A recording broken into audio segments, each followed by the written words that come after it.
Oh, greetings. This is lecture two related to module number three, where we're looking at the Westphalian system of modern nation states that evolved from 1648 up until the time of the founding of the United Nations. We're also going to look at, and related to that was this kind of effort to identify international law, the law that applies to the relations between various nation states. We'll, as part two, we're going to talk a little bit more of that. These lectures are related to the two reading assignments, one by Leo Gross about the Peace of Westphalia, and the other by Alexander Oraklashvili on Akers, Modern Introduction to International Law. So kind of getting started with international law. We'll be revisiting that later in a couple of weeks again. But let me share and bring up PowerPoint number two. Okay, you should have source of international law. Of course, we start with Westphalia as a kind of a turning point period from the era of, particularly in Europe, of the Holy Roman Empire. You had a pope and an emperor, had been kind of a tradition that have evolved, and monarchy was a commonplace among peoples in various territories, and that was a hereditary passing on of authority without democratic participation.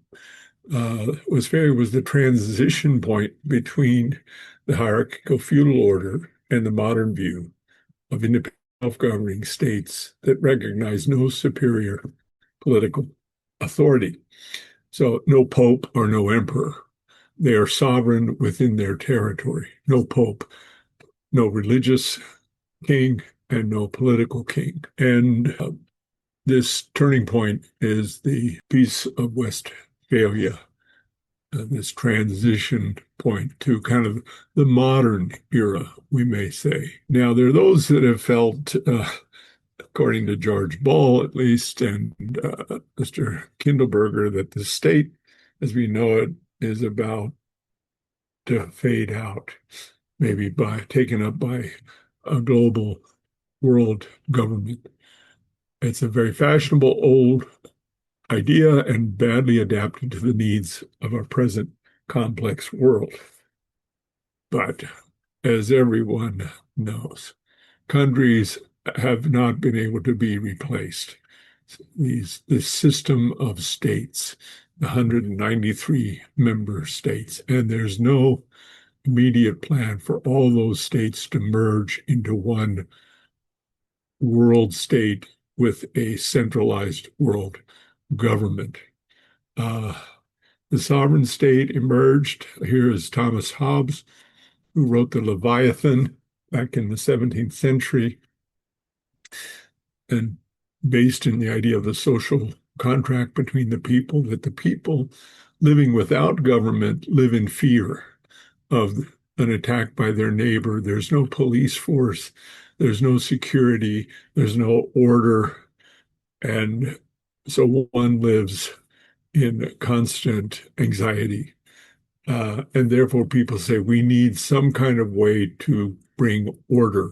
And order won't just come through nice words and exhortation. We also need to back up our laws and with some kind of power that can enforce those laws, so that if you violate them, like if everyone's supposed to be taxed $100 and 99 people pay the $100 for the sake to cover water and electricity and police force and postal service, and one doesn't, then the government can go and seize assets of that person, because that is a law that the people, when they formed the government, they said, we give this power to, that we are a nation of the rule of law, and the government is there to enforce the law. The sovereign state does not recognize a higher authority. So there is no, again, world government. So the Declaration of Independence, again quoting it, and to assume among the powers of the earth the separate and equal station, separate and equal, that means separate and equal nation states. So these 13 colonies were going initially to become 13 separate and equal states. Eventually, the United States itself, consisting of the 13 colonies, now states, formed a separate and equal entity as entitled by laws of nature and nature's God. So there's a natural law theme running also in the U.S. Declaration of Independence and going on that these united colonies are of right ought to be free and independent states, that they are absolved from all allegiance to the British crown. We are sovereign, meaning we're not under the British or some other, the French or the Spanish either. And that as free and independent states, they, referring then to the colonies, which later became states that are part of the United States, they are absolved from all allegiance to the British crown. As free and independent states, they have full power themselves to levy war, conclude peace, contract alliances, establish commerce, and to do all other acts and things which other independent states may of right do. So, in the United Nations Charter, Article 2, Section 1, the organization is based on the principle of the sovereign equality of all members. So this is a core underlying principle of the United Nations does not take away a nation's sovereignty. It doesn't operate as a world government that controls the member states. In Section 7 of Article 2, nothing in the present charter shall authorize the United Nations to intervene in matters which are essentially within the domestic jurisdiction of any particular state, or shall require the members to submit such matters to the settlement under the present charter. But this principle shall not prejudice the application of enforcement measures under Chapter 7. So this essentially, once again, the Charter does not authorize the United Nations to intervene in the sovereign affairs of a sovereign state. Sources of domestic law are a constitution, its statutes, its treaties that it may have with other nations, its basic regulations and laws, and case law. Common law precedent refers to the decisions of courts largely interpreting these laws. The hierarchy of the courts determines the hierarchy of case laws, but there's this hierarchy of laws within most nations. A constitution that is the highest law of the land, then there's statutes and treaties that may be set up, there are regulations, and there's the case law, the specific decisions that are made by the courts that become, through those decisions, part of the body of law of a country. What are the sources of this international law? This is the International Court of Justice in The Hague in the Netherlands. The court has functioned, the ICJ, its function is to decide in accordance with international law such disputes as are submitted to it shall apply. International conventions. Conventions are kind of like treaties, agreements, whether general or particular, establishing rules expressly recognized by the contracting states. So if all the nations of the world to agree by certain standards for the law of the sea, a certain free passage of ships, that the territory of nations that are on the water have borders on the water, that they have a certain extent of sovereignty, 12 miles, certain stages of that nations all come to agree upon that. That would be an international convention. There's also international custom. a general practice of accepted law. That is, that individuals are entitled to a fair trial. That is almost widely accepted as an international custom that is enshrined in law in most countries. And the court functions also in accordance with general principles of laws recognized by civilized nations. So wherever there's consensus that those who murder, harm other people are brought to justice. And they're subject to provisions of Article 59, judicial decisions, and the teachings of the most highly qualified publicists of the various nations as subsidiary means for the determination of rules of law. That means that there are scholars who have great reputations as a result of their knowledge and wisdom, and this has been incorporated in a wider stock of knowledge that the court, in this case, the International Court of Justice, relies on. Also, international law is rooted in international treaties, establishing rules expressly recognized by contesting states. Lawmaking treaties, including an agreement on universal legal principles, like their treaties on human rights, or their conventions related to the prohibition of genocide. So there can be agreement among some or all nations on the prohibition of genocide, or that non-combatants should not be harmed in a conflict. There are also contracts between nations, like called contract treaties, just like if you're in a contract with someone to buy a piece of property from them, then you write up a contract, how much you'll pay, what you'll receive, etc. And then you're both held to the stipulations of that contract. International law is also rooted in legal custom, which is also binding on states, even though no formal written agreement exists. It must be demonstrated that the states regard the custom as having the force of law. This is legal opinion. So states do accept legal custom that is widely accepted and widely practiced around the world. There's another aspect of international called jus cogens related to peremptory norms, they're called. These are rules of customary law that are so fundamental and significant to the structure and functioning of the international community that they bind states, even if the state is not given formal consent, such as if a nation commits genocide.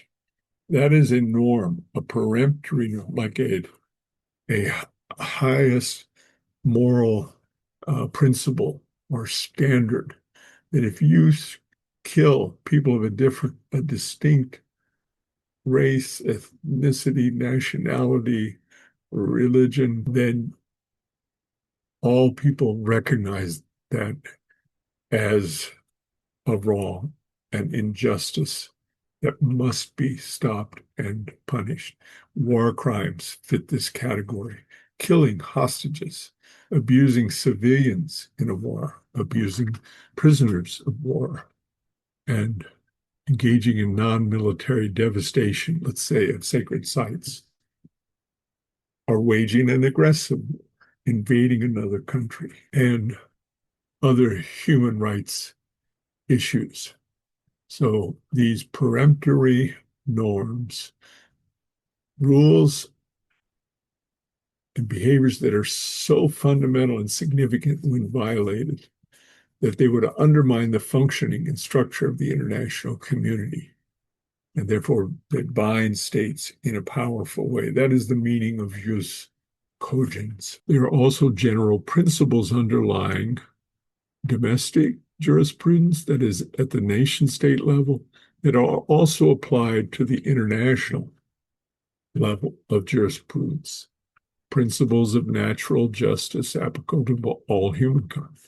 The for example, that if you're charged with a crime, you have a right of due process, a fair hearing. You're informed of what you're being, the allegations against you. You're held. There's another principle that if I'm negligent, or if I invite you to my house and I have a floor that has a huge hole in the floor and you fall through the floor and I didn't inform you or try to repair it, then I'm held liable for that. Another principle is that proof must be rather overwhelming of guilt. It can't be just, well, somebody said you killed so and so.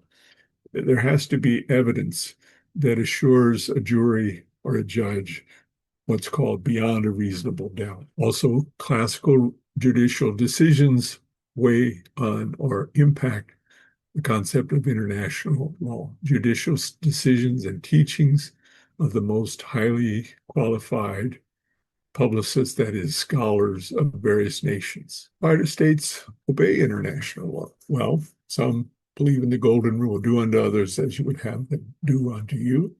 Others believe that there must be international order and predictability. Otherwise, even among nations, we can live in perpetual fear of invasion or harm. Also, it's for credibility that by obeying international law, we develop a certain kind of credibility or a credit rating that a state earns through their dealings with other states. You can be trusted. We develop a reputation for principled behavior and for being dependable and reliable. It's an asset not to be undervalued. And the other is that law can become, which often is very positively, a habit, that the routine observance of rules promotes a habit of law. The key factor is repeated participation in the international legal process. So here's one example of respect for international law in Hamdan versus Rumsfeld. Hamdan was the bodyguard and chauffeur of Osama bin Laden. He was caught and detained in Guantanamo, a base that the United States controls in Cuba. And he was to be tried under a military commission. The Common Article 3 of the Geneva Conventions would not allow such a trial, nor would the Uniform Code of Military Justice. So the U.S. Supreme Court, neither the Congress nor the President is empowered to violate either the international legal obligations under the laws of war embodied in the Geneva Convention or judicial norms of due process contained in the Uniform Code of Military Justice and the Constitution. So this is how laws apply in an internet. One small example where even despite the desire in America to hold those associated with Osama bin Laden, who was responsible for the September 11th attack on the World Trade Towers in New York, was not allowed to go forward because of Article 3 of the Geneva Conventions and the judicial norms laid out in the Uniform Code of Military Justice. So this wraps up my lectures, the two lectures for this module. Please read the two articles carefully, the one about international law and the other about Westphalia. These are important aspects of this course, and all the very best. Look forward to receiving your assignments.